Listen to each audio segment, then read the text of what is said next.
Disorders of the Cerebrum by Fong Holland. Parkinson's disease is caused by decrease in the neurotransmitter dopamine, which can be a result of damage to the neurons.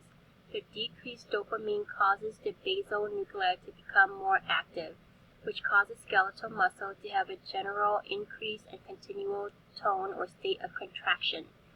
People with Parkinson's have difficulty with starting and controlling voluntary movements. As they try to execute a movement, the opposing muscle group does not relax and makes the movement of the agonist muscle group more difficult, requiring greater concentration and effort. Treatment would be to rest, exercise, and have a balanced diet. Speech therapy, occupational therapy, and physical therapy can also help to improve communication and self-care. There's also medication to replace dopamine. Disconnection syndrome occurs when two hemispheres are no longer communicating by disconnection of the corpus callosum. Each hemisphere functions independently, and information received from the left side of the body does not reach the interpretation area of the brain. People with this syndrome experience mental disabilities, as in recognizing objects but not being able to verbally identify them.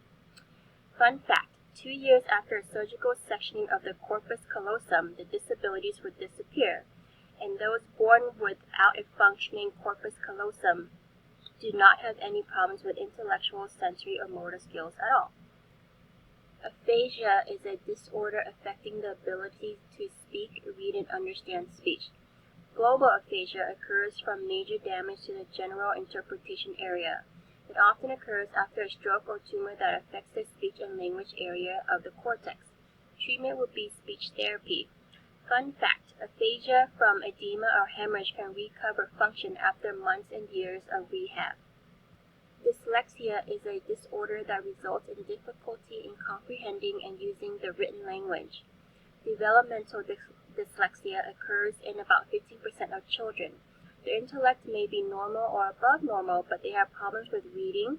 Their writing is uneven and disorganized, and spelling of words in the wrong order. Some forms of dyslexia can result from problems with processing, sorting, visual and auditory information. Treatment would be to use different learning techniques such as taping lectures, audiobooks, and flashcards. Seizures are a temporary disorder involving abnormal movements, inappropriate behavior, or unusual sensation. It's caused by disorganized and sudden electrical activity in the brain, resulting from abnormal levels of sodium, blood glucose, or infections of the brain. The signs and symptoms of seizure depends on which area of the cortex is affected. Seizures affecting the primary motor cortex will affect movement. Seizures of the auditory cortex will cause the person to hear strange sounds. Treatment includes various medications, reducing triggers, and reducing overstimulation.